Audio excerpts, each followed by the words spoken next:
This morning, U.S. government is shut down for the first time in 17 years. Not since 1996 has this happened. Lawmakers were on Capitol Hill into the early morning hours.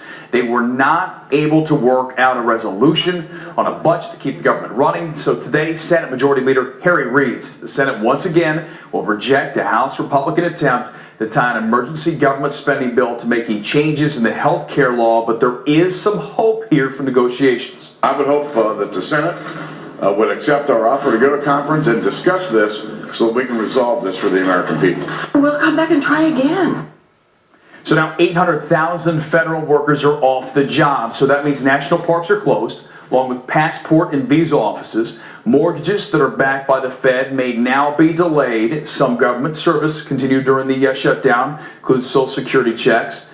Air traffic and border patrols, also the Postal Service rolls on. That's the president signing a bill, a law make that ensuring the troops get paid on time during the shutdown. Just after midnight, President released a video speaking directly to the military and Department of Defense personnel stationed around the globe.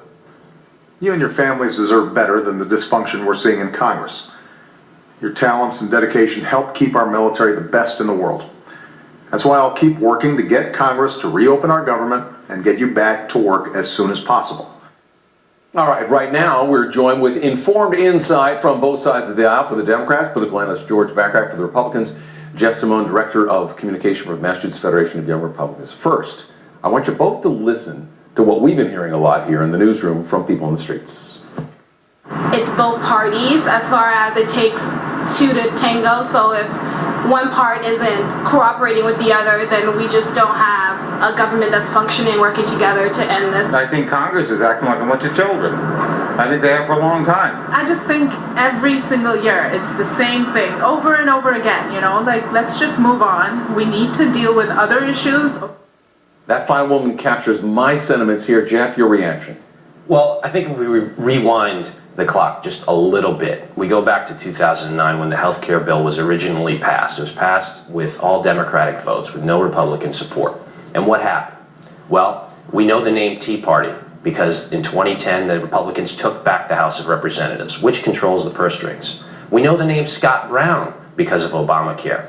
The House of Representatives is now controlled by Republicans because of Obamacare. I think that first woman had it right. We have to make a deal. We have divided government. The president presides over divided government.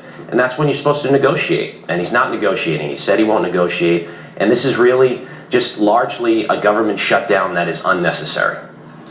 Well, this is not about two parties. This is about the Tea Party. I think you've got it exactly right. And the Tea Party was repudiated in the last election, 2012, when President Obama, speaking out for Obamacare, was reelected handily in the state. And the reality is, if the Democrats were to give in to this, what's next? Are we going to run government with the Tea Party saying, if we don't get this, we're going to shut down the government? Is that what's going to happen every time? It's the wrong way for government to operate. Jeff, my takeaway from your first statement is a law was passed, some people don't like it, so now they want to revoke the law. Is that correct? Well, no, my point is this, to what George just said. It's not that the president's re-election counts and that the House of Representatives doesn't. Both parties were elected to each branch of government. So you have to respect that, and you have to come to terms and make a deal.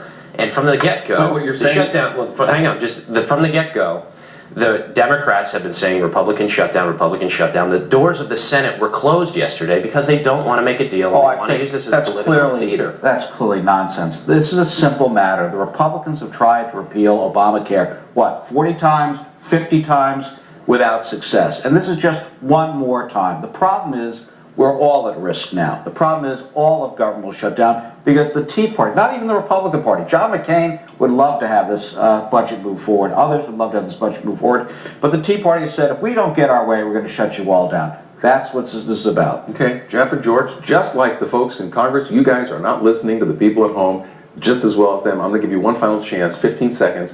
What's one thing you would do positively to make a resolution? Well, if I were the president, what would you do if you're king of the world right now to make something positive happen in Washington? I would try to pass the simplest, most agreeable terms that take away some of the bad aspects of Obamacare. George? Ditto. Same thing. All right, there you go. There's a solution right there. We've got consensus. Stay with NECN. NECN.com will bring you the very latest in Washington as it happens live here on NECN. Eric, over to you.